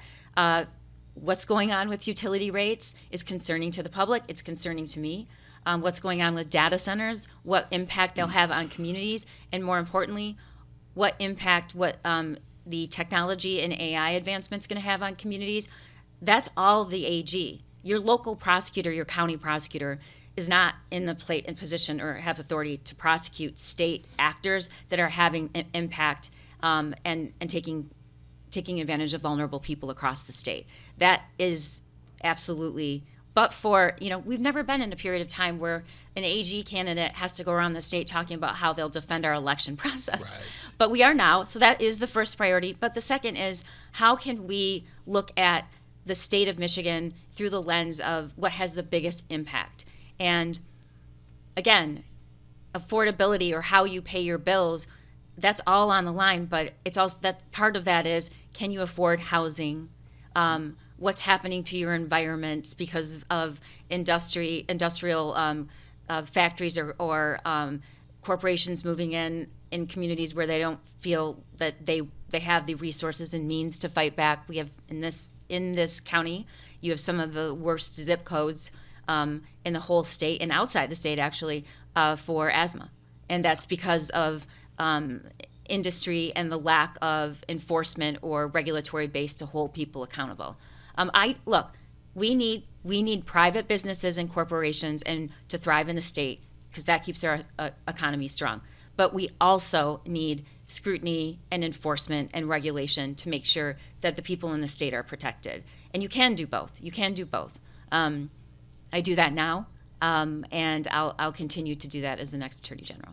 So let me ask this question. So you said your father is still with us, correct? Mm-hmm. What would the one word be, Prosecutor McDonald, that your father would say to myself and to others? What would that one word be that he would use to describe his daughter? Strong. Why would he say that? Ever since I was a kid, I have just always stood up for people who I felt couldn't stand up for themselves. And the idea that anybody would take advantage of somebody that can't defend themselves, either because of their situation, their physicality, or where they come from, I just can't stand for that. And I've always been willing to fight, even when it was at my own peril. And that's just something built in. I couldn't change that if I wanted to. But that would be important as an Attorney General to have that trait. Yeah. Wouldn't you agree? Yes, because I'm not, I can't be swayed if I have, after careful review and consideration and listening. And one of the things that I do that I think really makes somebody, particularly for me, a game changer in leading is I always seek out the person I think will disagree with me. Always, before I make any meaningful decision that's going to make an impact. If I don't have people at my table who are going to tell me why they don't agree, I find them, because I believe that part of what's going on right now in this country is a complete failure to even listen to anyone else, a refusal to have respect for anyone else's opinion. And that's what Donald Trump wants. He wants us to separate. He wants us to hate. He wants us to say, I don't agree with you and I'm not even going to listen to you. He wants us to get to a place where there's no room for anyone else's perspective or opinion, and then to shelter you from even that exposure. That's just so dangerous. History has taught us that's dangerous, right? And we should learn from history. And what's happening right now is, if it's the playbook of authoritarianism. It just is. And yesterday they had 3 separate global entities who are independent, who do a review and report on democracies all over the world. And for the first time, the United States, in ranking of how strong our democracy is actually lower and somewhere, closer to authoritarianism. The only thing that's stopping us from true authoritarianism, which is basically, what does that mean? That means one person gets to decide everything. And then that one person wants to stay in power so he can continue to decide everything. And so the way to do that is to completely eliminate or weaken all of the things that would prevent him from losing power. And the first part of that is our elections. And that's crucial. And we're going to be right back. We got to take a break, and we will be right back with Attorney General candidate, Prosecutor Karen McDonald of Oakland County, and we'll be right back. So stay tuned.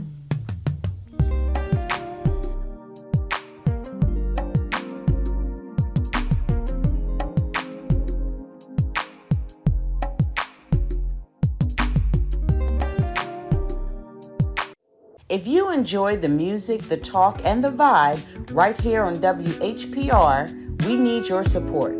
Help us keep independent radio alive by sending a Cash App donation of whatever you can to $WHPR TV Radio. Every dollar makes a difference. That's $WHPR TV Radio. Support the station that supports you. Have you ever wanted your own TV show? Have you dreamed of showcasing your talent for the world to see? Well, now you can.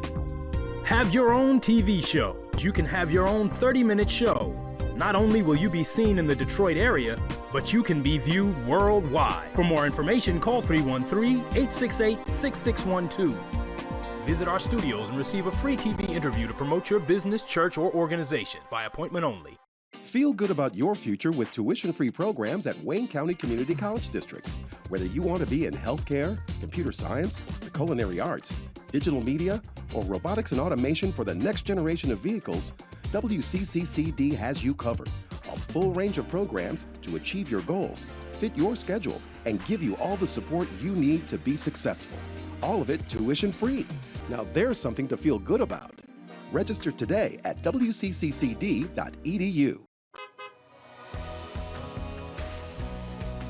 I'm Wayne County Treasurer Eric Sabri. If you're behind on your property taxes, we have programs to help. You don't have to lose your house, and you don't have to pay all at once. This summer, our mobile unit will be visiting Wayne County communities to help make it easier to start a payment plan and keep your property.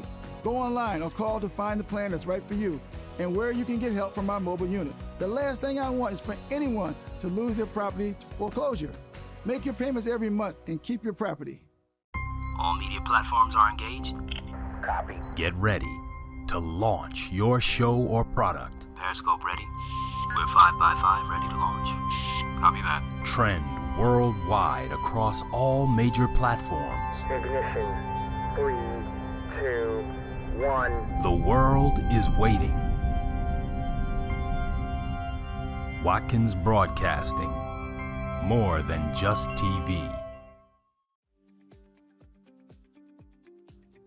Here's your WHPR weekend weather forecast. We start off Friday with partly cloudy skies and occasional showers, with a high near 64 degrees and a cooler low of 34. Moving into Saturday, expect a cooler but calmer day with partly cloudy skies, a high of 49 and a low around 42. By Sunday, clouds stick around with afternoon showers developing, bringing a high near 55 degrees and a low of 35. And heading into your Monday morning commute, temperatures will be in the mid-30s with light showers, so give yourself a little extra time on the roads. This is Cheryl Mulrain with your weekend forecast. Stay safe and keep it locked right here on WHPR TV and radio. For more weather, news, and community programming, be sure to download the 313 Watkins app on your streaming device. 313watkins.com. Streaming on Roku.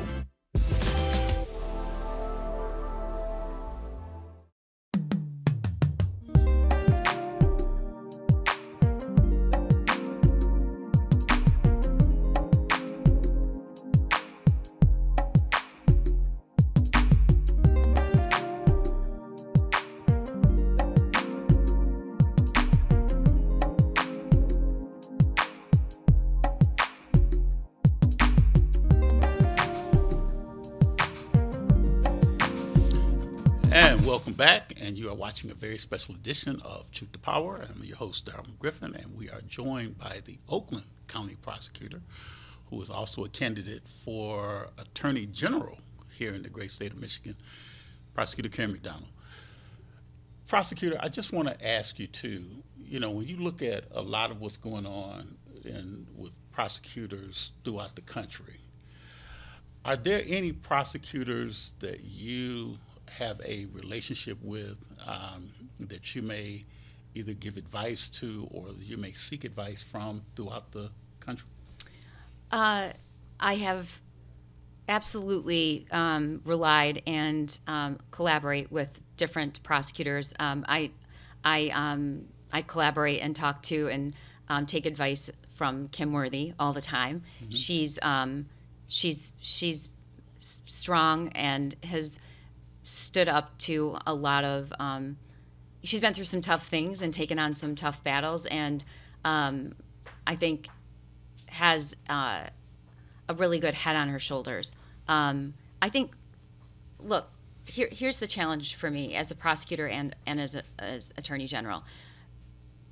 We need reform, and that is essential and needed to happen and still needs to happen. There is a racial disparity in the criminal justice system. I don't really need science to show me that. But on the other hand, we can't do that in a way that makes people feel like they're not safe.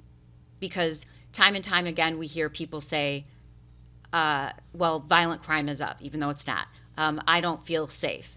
And it's not my job to tell them they're wrong. It's my job to say, well, this is how I'm going to keep you safe. And keeping people safe, part of that is making sure their constitutional rights are protected. Exactly. And that's why you see with ICE, what's so scary about it? What's so scary about it is that, any law enforcement across this country knows that their job is to keep people safe, and part of that is to protect someone's constitutional rights. That is what keeps us safe, so that we know that we will be afforded due process, that we can't be detained for no reason.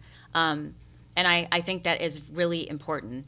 I also think that, and I can and have shown that you can address the underlying reasons people come into the criminal justice system, do a lot of work and effort and emphasis on prevention, especially with young kids, but also very vigorously prosecute drivers of violent crime. I started a trafficking unit. We're in the top 10 for human trafficking in this country.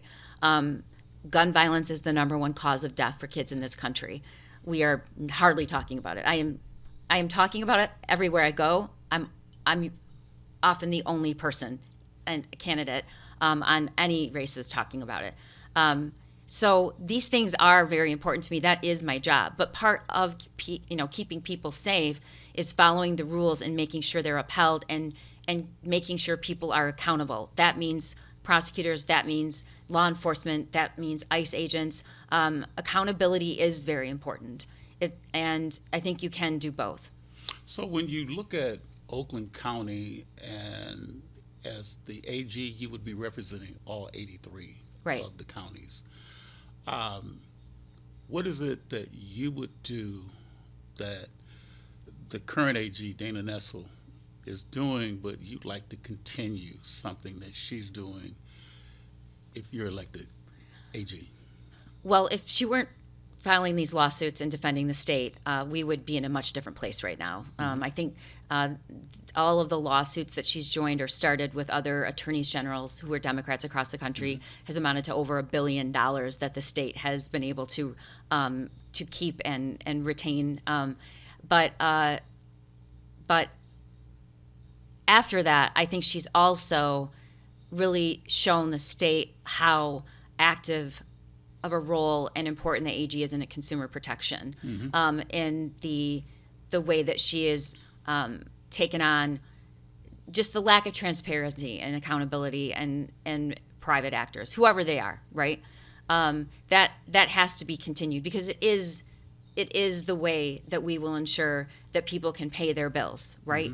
This isn't just about pricing, and that when you think about what AI could turn into, and we're headed that way with price gouging. And what does that mean? That means if you, through your Google searches, it shows that you have a home, something in your home like your washer breaks down, and then you go to look online for those prices, and AI already knows that something like that's happened because you've Googled how to fix, now you're being shown prices that are higher than as someone else is being charged because they know you need that product. Same with flights. The more information AI is going to be able to discover about us and take our private information will be used to potentially threaten not just prices and how to live and where we live, but also really taking advantage of vulnerable people like our kids and the elderly.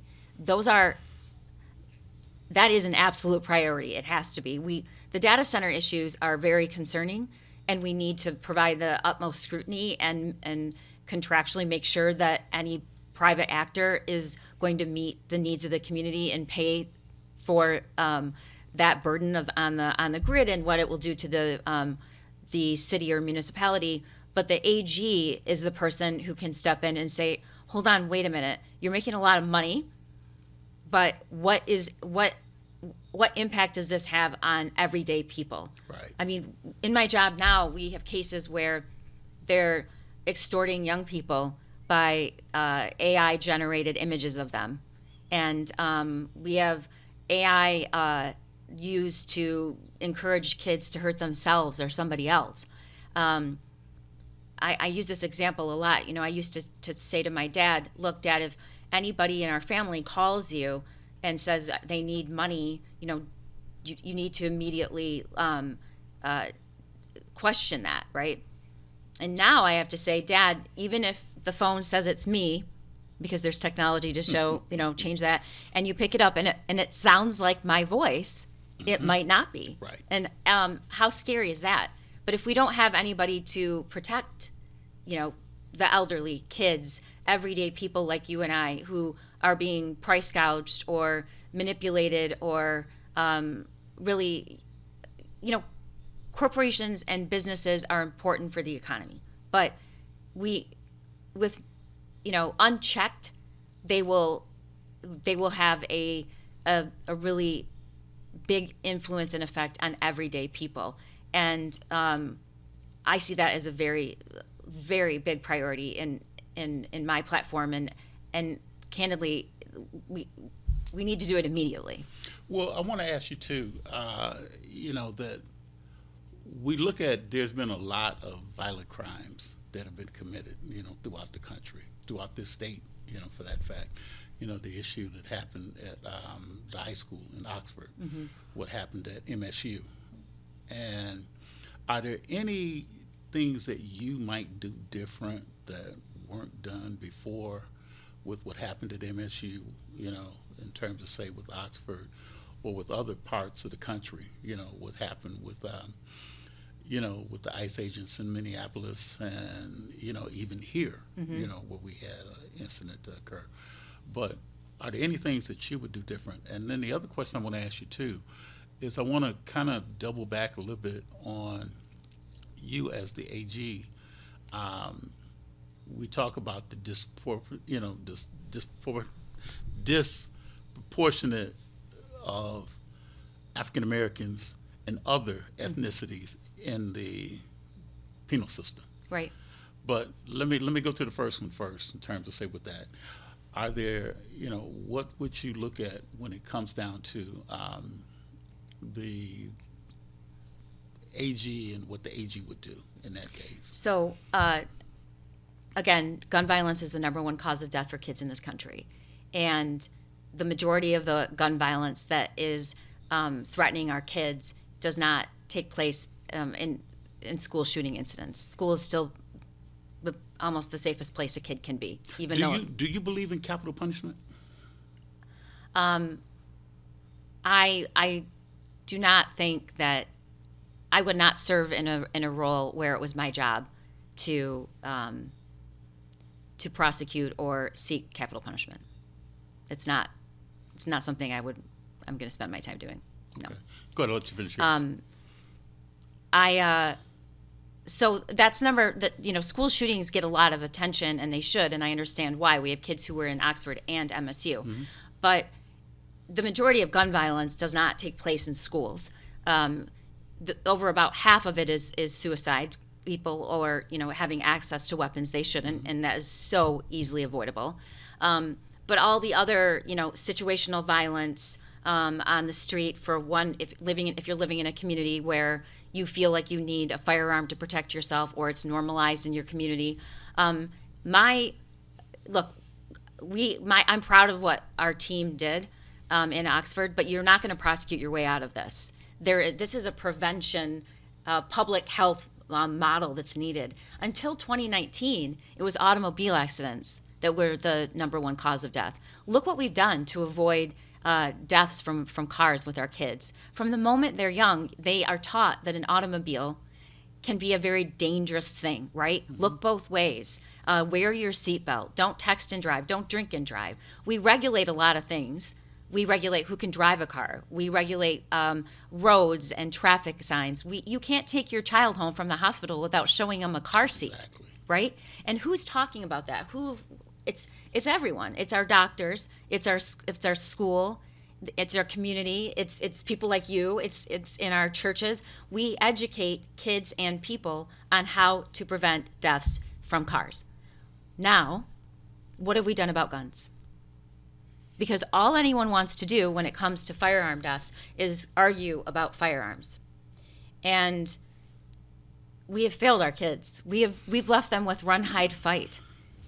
I am not a person that likes to insert myself into a politically charged issue and make a splash. I am a person who wants to look at what is the root cause of this and how can we prevent it. So I started a commission, which then turned into a foundation. And what I wanted is a place where parents or community members could go and say, okay, what does my school need to have? What can I be doing in my own home to prevent gun violence? And it's not just about guns. The data and the science shows that if we start teaching kids and people all sorts of things to navigate periods of crisis, because we all know we're going to be in a period of crisis, right?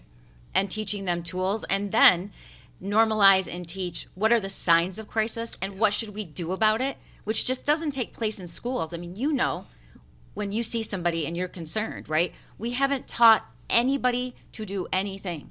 And the fact that, I'm a mom. I've raised 5 kids, and it used to be, my youngest is 24, that... You say your youngest is 24? My youngest is 24, yes. Okay. And, you don't look like you would probably... Well, can see, they probably think that you're probably his or her older sister. But go ahead. You're being kind. But I used to think as a mom when I dropped my kids off, like they're at school, mm-hmm. They're safe. And now parents don't feel that way. They also don't feel that way because of technology. We don't have good ways of knowing what our kids are exposed to through technology. And the answer isn't to just, throw up our hands and say, well, we'll hope for the best. And also, you can't really tell parents you should be, monitoring or censoring a 16-year-old's use of a phone. If anyone's raised a teenager, that's just not really practical. So those are all things I think the AG should and I intend to tackle. I think that using my voice to educate and inform about why it matters is just as important as enforcing regulations. Because we've moved from this place of let's inform and let's at least have faith in a trusted voice that we've elected to I can't trust anything anyone says because they're either in a different party than me or I don't even have a news source where I'm exposed to it.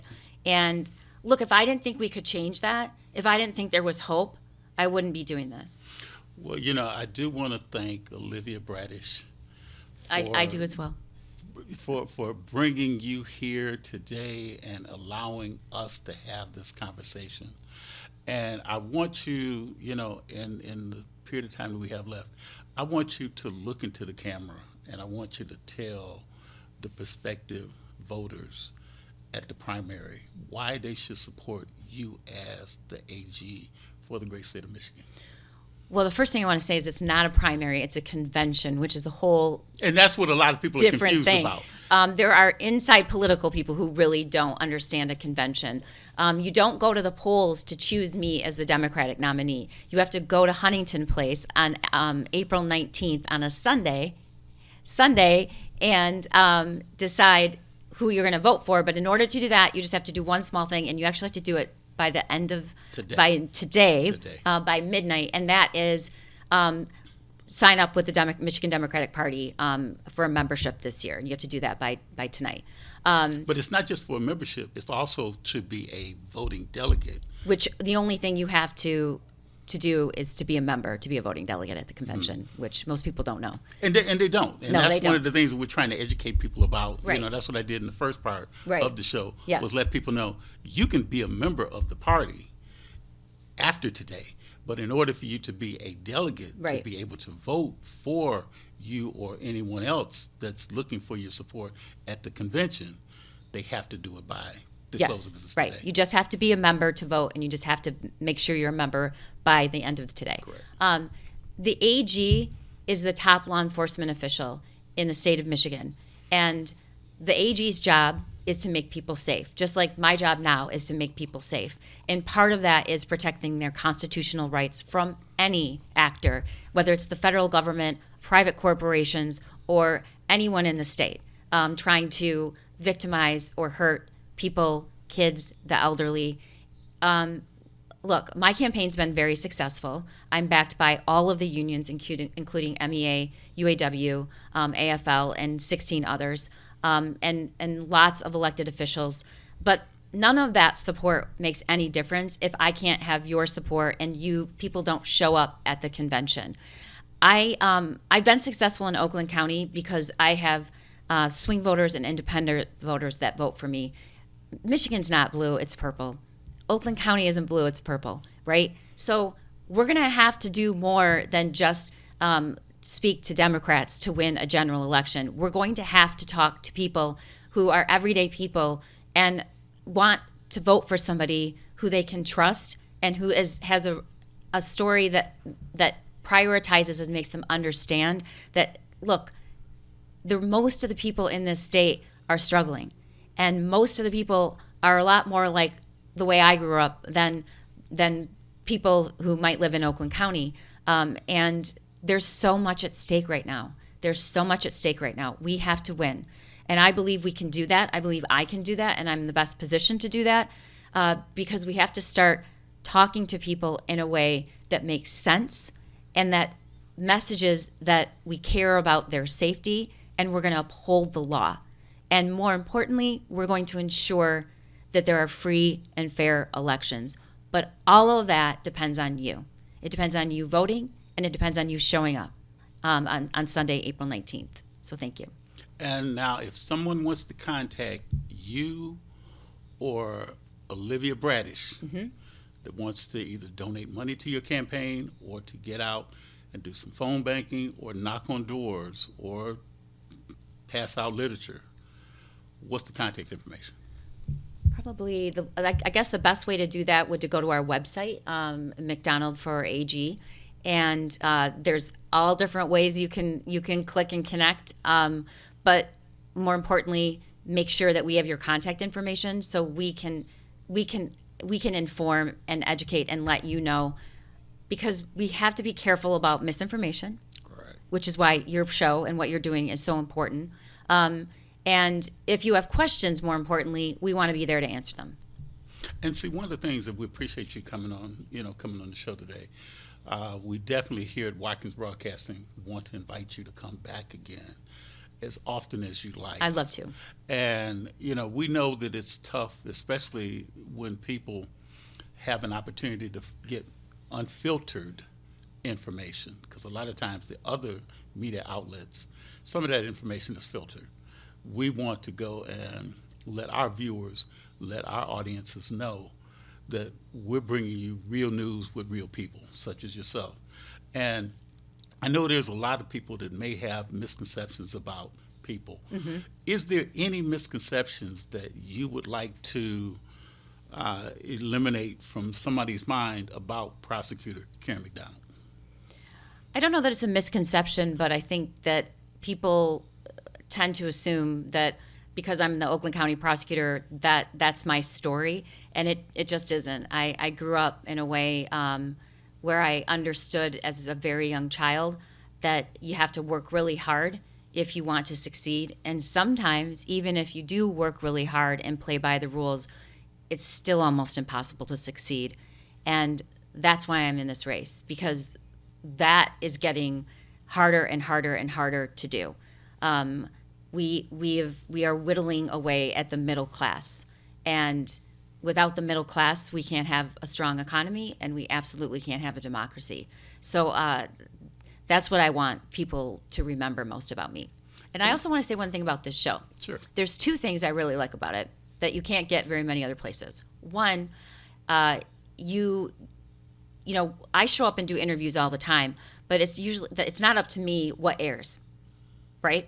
They get to decide which 2-minute or 3-minute segment or quote that they publish, right? And the second is, it's not just people arguing. I don't like to listen to people argue. I really want to hear what people think and what they care about, without the motive always being to try to tear someone else down. And see, we're not trying to get ratings. That's what a lot of Right. times people do that. Right. Because they think that if you're argumentative, that draws ratings, or if you got a sound bite or a point that you want to make with someone. We want the information to get across to our audiences, because we Right. respect and we value our audience, and we want to give them the opportunity to go and find out more about who you are and why they should empirically decide, is this the person that I want to see represent the state of Michigan as the next Attorney General? And that's what I appreciate, you know, with you, as I was saying before, with Ms. Bradish, to allow you to give an opportunity to come on the show. And again, I can't tell you enough, some people take black media for granted. I think that just because we're black media, that they automatically assume they're going to support the Democratic candidate that comes out of the primary or I the think that's a convention. mistake that that a lot of the people in the party made in the last presidential election. There's no group of people that you can take for granted. Absolutely not.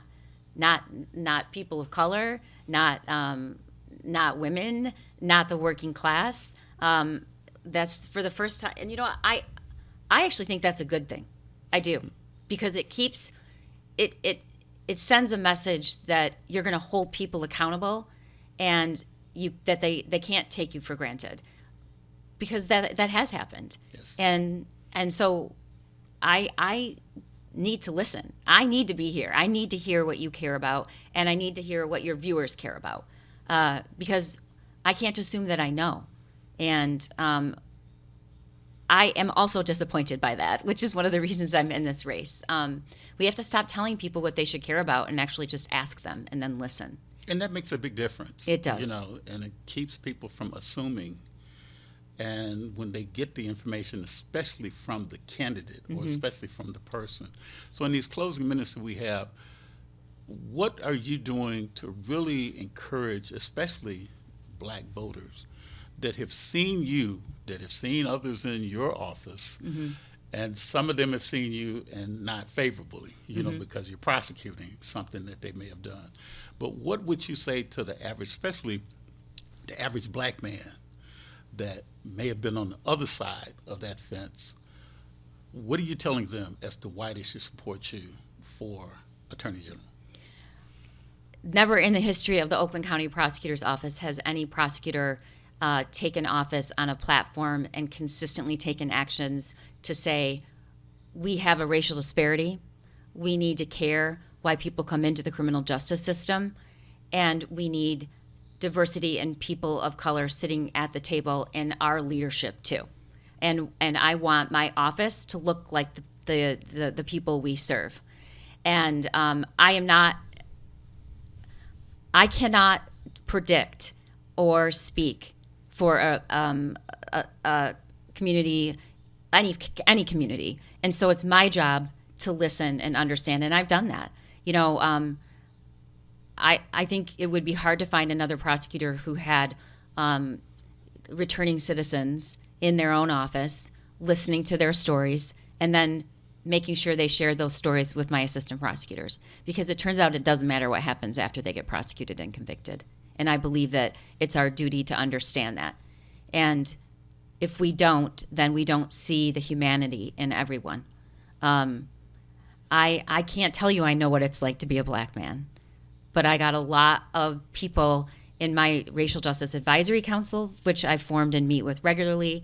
I have people of color in our office and in leadership, and I ask those questions. We have to have the courage to ask those questions, and then listen, and then have the humility to change and say, this isn't working. This isn't working. I remember sitting in my courtroom as a judge. I'm a former judge, and I look around my courtroom. There's a white judge, a white clerk, a white defense attorney, a white prosecutor, a white deputy, and the only person of color is the person charged with a crime. The defendant. And how are you going to think, if that's you, that you're going to receive, that it's going to be fair? It doesn't feel fair. And I say to my assistant prosecutors all the time, when you stand up and say Karen McDonald on behalf of the people, it's all the people. It's all the people, including the person that we've charged with a crime. It's our job, too, to make sure their constitutional rights are protected. And then more importantly, I believe it's our job as prosecutors, but especially as the AG, to say, why are we having a increase in young men of color from the city of Pontiac convicted at a larger rate, charged at a larger rate, sentences that are, why? What's happening? And then what can we do? You can't write off a whole community, and that's why we spend time in the community. And I think that's important for, in Pontiac, there's this long history of distrust with law enforcement. And so it was really important to me to get my assistant prosecutors out in the community, outside of the courtroom. And boy, was it really life-changing, not just for the community, but for us. I saw it in how people, it's easy to prosecute somebody and not care about them if you think of them as separate and different and not like us. But, exactly. But the reality is there's very little difference. Right. Well, this time has gone by so fast. I definitely hope that you will come back again, to Truth to Power. And we at Watkins Broadcasting, appreciate you coming on today. And you have been watching a very, very special edition of Truth to Power. I'm your host, Darwin Griffin, and we have been joined by Oakland County Prosecutor Karen McDonald, and she is also looking for your support as a candidate for the great state of Michigan for the role of being the next Attorney General for the great state of Michigan. Again, make certain that you come out and you go and you vote and register by the close of business today to be a delegate at the convention at Huntington Place on April the 19th. Again, thank you to Watkins Broadcasting for allowing this young lady and allowing Chris Swanson, candidate who's running for governor for the great state of Michigan. Thank you for having me. Have a great rest of the day. Thank you so again. Much. Thank you.